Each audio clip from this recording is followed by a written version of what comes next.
Doorknob by Gus Alsobrick.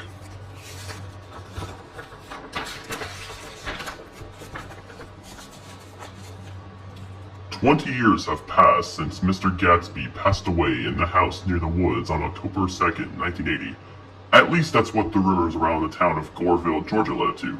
The thing is, no one knew what had happened to him because he was never seen again after that day in October.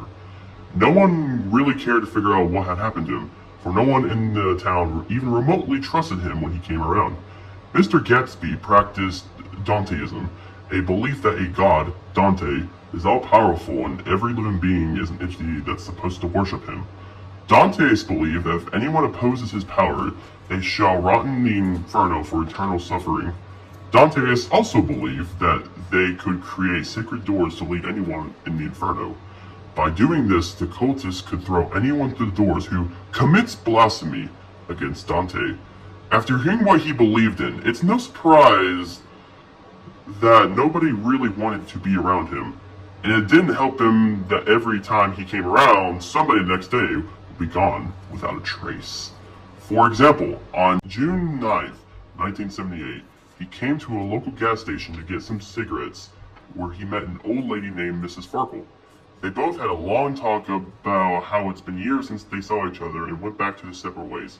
The next day, she was reported on the local news to have gone missing.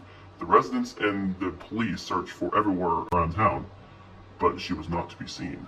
The same thing slowly started to happen to other residents until it officially stopped the day Mr. Gatsby disappeared. Everyone had their suspicions about Mr. Gatsby, but since they had no proof of him doing anything, people gave up trying to figure out what is behind this. I know all of this because I lived to see this go down as a kid, and I never forgot what happened during that time, unlike all the other residents that lived there. Mr. Gatsby's house was very beautiful though. There was no doubt about that, for it had glossy white paint over the house with a black roof.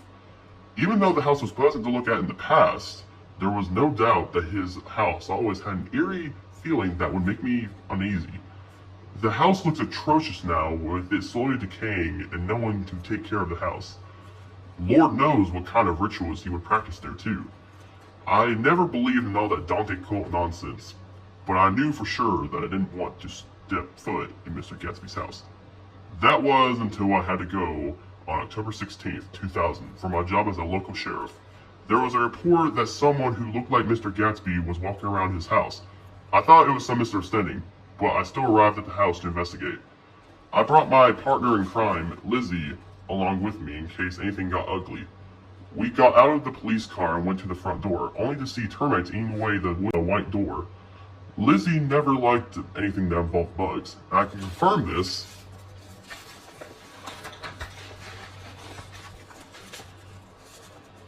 because about a month ago she screamed at the top of her lungs when she saw a cockroach crawling up on the floor at the police station. She wanted to leave at that moment, but I had to remind her that we still had a job to do. "Look, let's just check the house out and get this over with," I told her. After I convinced her to continue to search the house, we opened the front door and entered the old house. The inside looked worse than the outside of the house, with torn up furniture, cracks in the wall, dust all over the living room, and shattered windows from kids who would come and throw rocks. Ashes from burnt logs in the chimney scattered all over the living room floor, and at that moment I was questioning my life choices. I saw there were stairs, so I decided to check upstairs while Lizzie checked the rest of the living room and kitchen. I walked upstairs on the creaky steps and saw a bedroom covered in water from a leaky roof. When I approached the bedroom, I was not prepared for what I was about to see. There was a picture of Dante lighting people on fire, impaling the burnt victims with his sword hanging from a wall. The painting on the bottom spelled out, "Dante and his quest for entity supremacy." It was a very detailed painting too. Let's just say it doesn't leave to the imagination of what is happening in the deranged artistic painting. Dante looked like a black demon covered with fur and had eyes greener than an emerald. He had an old, crippled, wrinkly man face with black pointed horns and a long, crooked nose. Dante had the body of a human, but had the mane, the claws, and the tail of a lion. In the picture, there were bodies mutilated, blood splattered all over the floor, and bones from the burnt victims opposing Dante. Right on the drawer next to the bed, there was a book titled The Book of Dante with big bold words. Inside were torn up pages with a picture of 9 circles and sacred writings. The words were so old it looked like something out of a Shakespearean play. As I was looking through the book, I noticed there was a dark gray metal box underneath the drawer. I put the book down and picked up the metal box, which was about the size of a shoebox. I opened the box only to find a gray metal doorknob. At that moment, I was deeply confused. Who would hide a doorknob in a box? I asked myself. I heard Lizzie scream extremely loud downstairs in the kitchen, and rushed downstairs to see what she was screaming about. What? I exclaimed. What's the matter? There's a dead cat on the table, shouted Lizzie. Sure enough, there was a corpse of a white cat laying on the dining room table. Poor little thing, Poor little thing, said Lizzie in a depressed voice. She looked over at me and noticed the doorknob I was holding in my hand. What do you got there? She asked. Oh, it's just a doorknob I found upstairs, I replied. It was in a box. Why? She asked. I'm not sure, I said. But there doesn't seem to be anyone here. We should be heading back to the police department. You don't have to tell me twice, said Lizzie, sounding glad to be leaving. I'll be waiting outside. As she leaves the house, I noticed that there's a black door with a doorknob missing. I thought that maybe this doorknob in my hand was the one for the door. I approached it and put the doorknob in. Just as I placed it in the door, I heard breathing from behind me and felt something tap my shoulder. I turned around to see a young woman with brunette hair and pale skin. Oh, hi, I said, surprised. Who are you? She struggled to say something, but then she replied, I'm Sarah Wilson. What are you doing here? I asked her. There was no reply from her, only a scared stare in her blue eyes. Stay right here, I told her as I was walking to the front door. Hey Lizzie, there's somebody in this house, I shouted. What? She asked, looking puzzled. What's their name? She said her name is Sarah Wilson. She looks frightened, I replied. Sarah Wilson? That can't be. She went missing 5 years ago, said Lizzie. What do you mean? I asked. She's staying right there. Just as I was about to say that, I turned around and realized that she was gone without a trace. I looked around the living room to see where she went. As I was about to search the rest of the house, I heard screaming from the black door. I was wondering if that maybe it could be her. My hand grabbed the doorknob, horrified of what could be behind.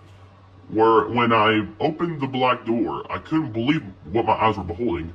In front of me, there was fire everywhere and people in constant torment.